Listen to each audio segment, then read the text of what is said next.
So, students of BA Part 3rd English Literature, paper first. So, I am teaching you this poem Ulysses today.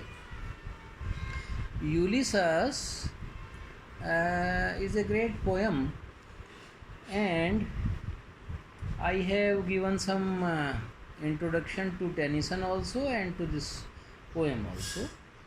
तो Tennyson Victorian poet है और Victorian poets में भी representative poet है, और इसके बारे में आपको थोड़ा मैंने पहले इससे बताया भी है, तो अब आप देखें। तो यूलिसस जो है ये इथाका का राजा है, द किंग ऑफ इथाका, और इसमें मोनोलॉग है तो वो स्वयं बोल रहा है, दूसरा कोई इसमें नहीं बोलेगा पूरी पोएम के दौरान, आप नोटिस करेंगे। और दूसरी बात ये है कि सेल्फ सेंटर्ड है ये, तो हमेशा अपने बारे में बोलेगा। इट लिटिल प्रॉफिट्स, बहुत कम लाभ है, दैट एन आइडल किंग, की एक राजा बिल्कुल चुपचाप बैठ जाए, फालतू बैठ जाए, आलसी हो जाए। तो आइडल कहते हैं कि बिना कुछ किए बैठे रहना। तो वो कहता है कि इसका कोई लाभ नहीं है, यानी कि एक राजा खाली बैठ जाए। बाय दिस स्टिल हार्थ, इस खामोश फायर प्लेस के बगल में।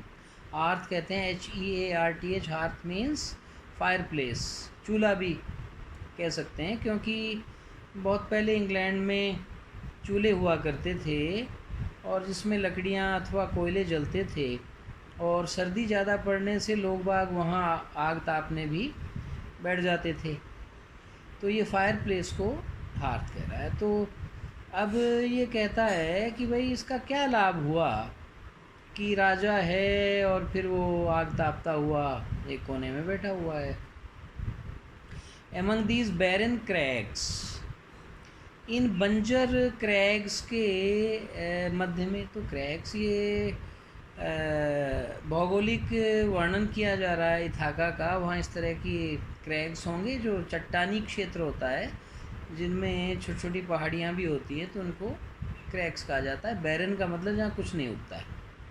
तो जहाँ छोटी छोटी चट्टानें होंगी, इस प्रकार की पत्थर ही पत्थर होंगे, तो वहाँ क्या पैदा होगा। तो वो कह रहा है कि भाई अब इन क्रैग्स को देखते रहो, इन चोटियों को देखते रहो, पृथ्वी जो मेरे साम्राज्य की है मैं उसे देखता रहूं, आग तापता रहूं और बैठा रहूं, तो इससे क्या लाभ होने वाला है। Matched with an aged wife, और फिर मेरी वाइफ भी अब एजेड हो गई है, यानी मैं भी बूढ़ा हो गया हूँ, वो भी बूढ़ी हो गई है। अब मैं बैठा रहूँ यहाँ और आई मीट एंड डोल, और बांटता रहूं, संताप देता रहूं। मीट एंड डोल का मतलब है लोगों को समस्याओं में डालते रहना, जो शासकों के काम हुआ करते थे कई बार। अच्छा तो नहीं कहा जा सकता, लेकिन प्राय उनको डिवाइड करके, जिससे विद्रोह नहीं हो, बांटा जाता था, कुछ पीड़ाएं भी दी जाती थीं। अनइक्वल लॉज, ऐसे कानूनों के द्वारा मैं अपनी प्रजा को कष्ट दूं जो अनइक्वल हैं, means they are not equal. तो चूँकि आदमी भी अलग अलग होते हैं, तो उनके लिए कानून भी अलग होता है। जो बूढ़े के लिए कानून है वो जवान के लिए नहीं है, फिर वो बच्चे के लिए नहीं है, तो अनइक्वल तो होगा। लेकिन कई बार जो समानता एक अच्छे राज्य में होनी चाहिए, वो भी उस समय के राजाओं के द्वारा ऐसा शासन नहीं किया जाता था। तो अब ये कह रहा है कि यहाँ मैं करूँ क्या। अब मैं समुद्री यात्रा से आ चुका हूँ, रात दिन मैंने युद्ध किए और समुद्र में ही जीवन अधिकांश बिताया। अब मैं यहाँ आ गया हूँ तो आग तापता रहूँ, और जो उटपटांग नियम हैं इस प्रकार के, वो अपनी प्रजा में चलाता रहूँ। तो इससे क्या होगा, पत्नी बूढ़ी हो गई, अब किसी भी प्रकार का यहाँ मेरे लिए चार्म नहीं। तो सैवेज रेस, सैवेज कहते हैं जंगली, तो आज भी जहाँ जंगल हैं वहाँ इस प्रकार के लोग रहते हैं जो बहुत ज़्यादा आधुनिकता और पढ़ाई लिखाई को एक्सपोज्ड नहीं है। तो ये तो बहुत पुरानी बात है। उस समय लगभग ही सारे राज्यों में जो प्रजा थी वो जंगली और अनपढ़ हुआ करती थी ज़्यादातर। तो अब मैं इनमें अपने हुक्म चलाता रहूं जंगली लोगों में, दैट होड़ जो केवल दो तीन ही काम जानते हैं। होड़ का मतलब है संचय करना, एंड स्लीप और सोना, एंड फीड और खाना। तो ज़्यादातर लोगों का तो काम यही होता है, सोना, खा लेना और कुछ बचा लेना, संग्रह करना, पैसा हो चाहे अनाज हो चाहे घी दूध हो कि भाई अगले दिन भी काम आएगा। तो ये तो हम सब भी करते हैं, लेकिन उनका मात्र लक्ष्य यही था उस समय। आज तो आप लोग पढ़ते भी हैं, कुछ और भी आपकी रुचियां होती हैं, बहुत से कार्य करते हैं, समाज सेवा कर सकते हैं, लेकिन उस समय इतनी गरीबी थी और लोग बाग बहुत ज़्यादा सभ्य नहीं थे।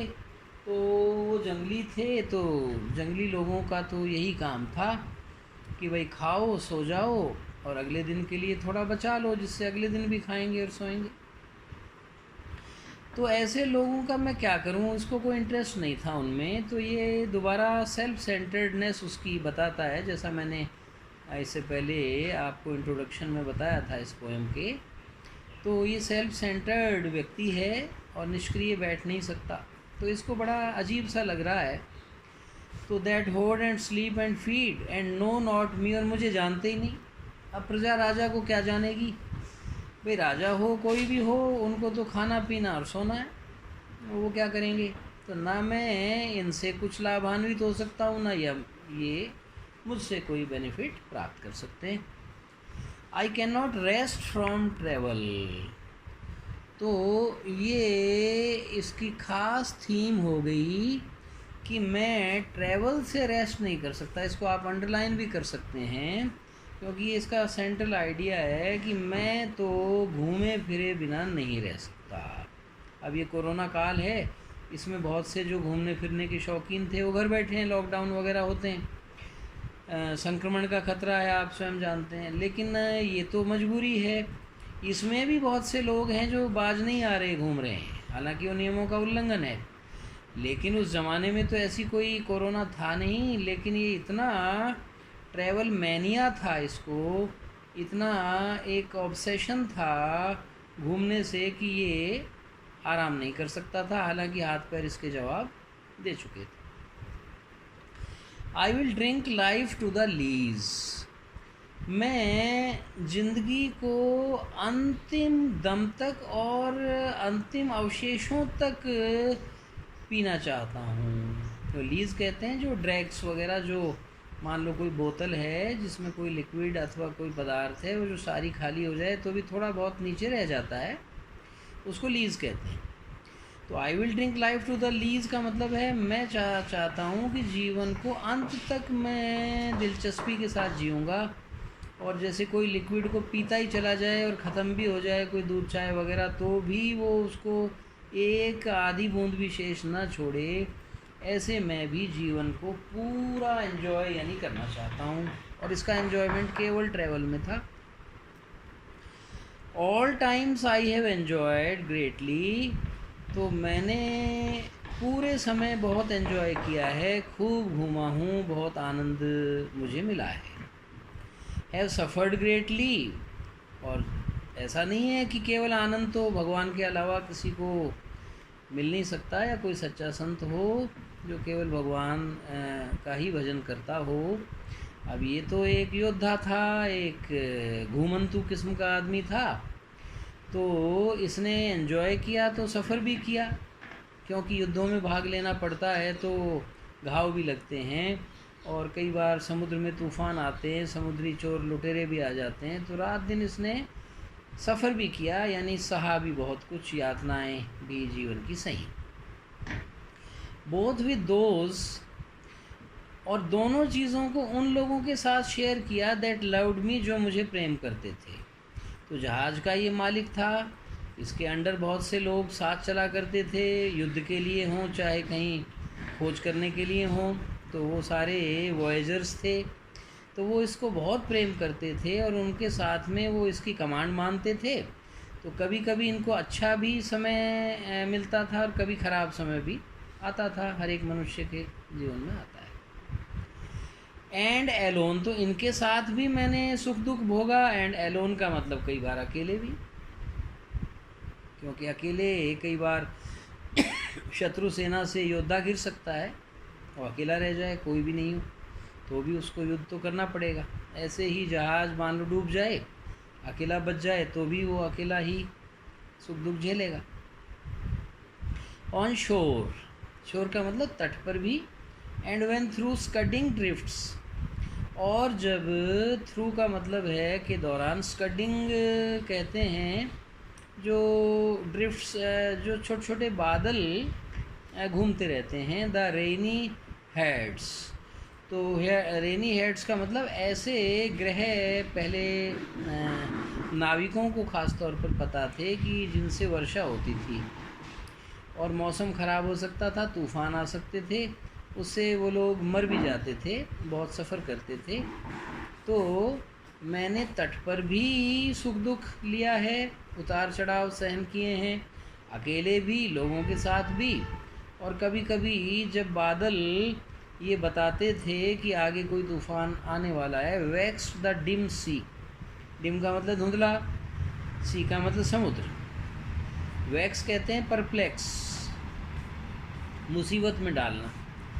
जब कभी कभी समुद्र जो धुंधला है वो हमारे लिए मुसीबत उत्पन्न करता था ख़राब मौसम के कारण, तो भी मैंने इस तरह की चीज़ें सहन की हैं।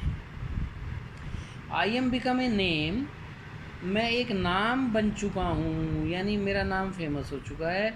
मुझे सब लोग जानते हैं कि यूलिसस एक बहुत बड़ा भारी योद्धा है और बहुत बड़ा भारी नाविक भी है। For always roaming with A hungry heart, क्योंकि मेरी विशेषता को भी लोग जानते हैं कि मैं एक हंग्री हार्ट का मतलब है बहुत ही ज़्यादा भूखे हृदय के साथ में मैं घूमता रहता हूँ, और मेरी घूमने की भूख कभी भी समाप्त नहीं होती। तो I am become a name for here means because always I have been roaming with a hungry heart for new places, new regions and new experiences. Much have I seen and known, बहुत कुछ मैंने देखा है और जाना है। तो अब जो इतना ट्रैवल करेगा तो उसका अनुभव का, ज्ञान का दायरा निश्चित रूप से ज़्यादा होगा। सिटीज़ ऑफ मैन, मनुष्यों से भरे हुए शहर भी मैंने देखे हैं अन्य देशों में। एंड मैनर्स, और उनके तौर तरीके भी देखे हैं। क्लाइमेट्स का मतलब अलग अलग जलवायु, भौगोलिक क्षेत्रों की, उनसे भी मेरा परिचय हुआ है। काउंसिल्स का मतलब है बहुत सारे सभासद, बड़ी मीटिंग्स में भी, परिषदों में मेरा बड़ा सम्मान हुआ है। गवर्नमेंट्स का मतलब सरकारों में भी मैं एक राजा के रूप में वहाँ शरीक हुआ हूँ, तो लोगों ने मेरा बड़ा भारी आदर किया और इसलिए मेरे अनुभव का दायरा बहुत ज़्यादा है।